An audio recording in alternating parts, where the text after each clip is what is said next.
On this Thursday, we had a little cloud cover in the morning hours, a couple of showers as well, but nothing like what they're getting in the eastern half of the U.S. As you can see, we've got rain and snow stretching from the Great Lakes. We've got a bit of an unusual situation. Now, this first portion of the radar cycle, fairly bland and typical, but then you see these bands of very distinct cloud cover moving into the region.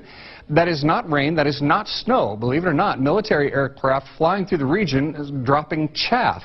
Small bits of aluminum, sometimes it's made of plastic or even metallicized paper products, but it's used as an anti-radar issue, and obviously they're up there practicing. Now, they won't confirm that, but I was in the Marine Corps for many years, and I'll tell you right now, that's what it is.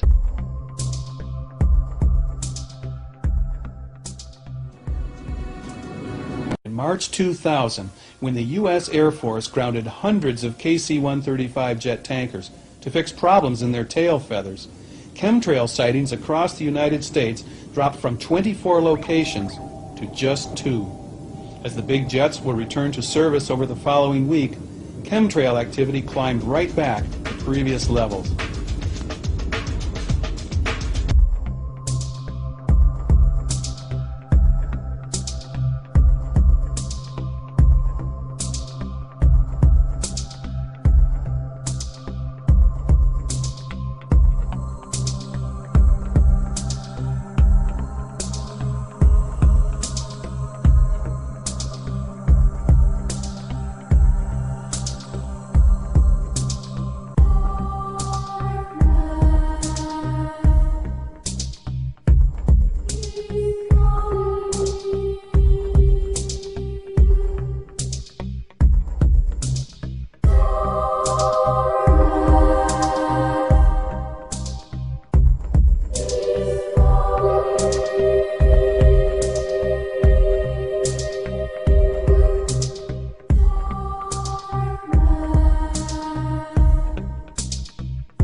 In the 1950s, as the Cold War escalated, there were fears that Britain, as an exposed, vulnerable island, could be devastated by a biological or chemical warfare attack.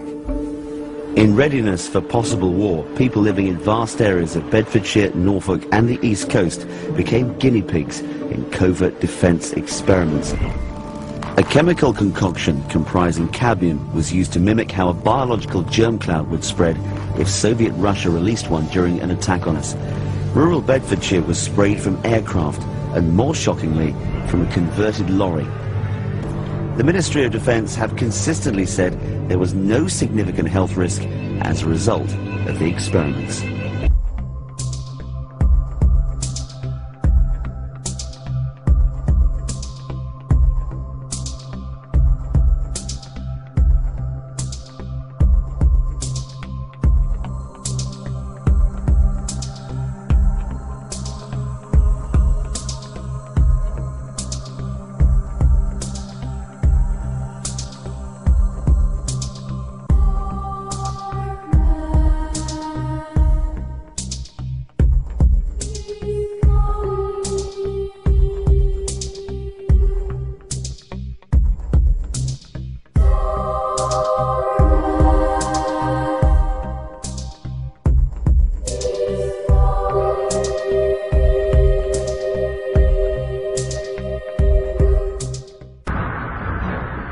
In recent years, peculiar cloud formations have been appearing in the skies all over the world with increasing frequency. While highly speculative, some researchers suggest these strange cloud formations are another agent of weather warfare. Chemtrails are deliberately sprayed by high-flying U.S. Air Force tankers, dispersing chemicals into the atmosphere.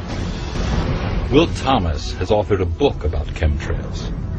Since the late 1990s, he has worked closely with another journalist in investigating these strange patterns that appear in the sky. The theory is that chemtrails are being used in conjunction with HAARP. By spraying metal oxides into the air above enemy skies, then directing ELF waves from HAARP to heat those metal oxides, the temperature of the sky is raised to more than 100 degrees Fahrenheit, preventing the accumulation of water vapor that would otherwise form clouds and produce rainfall.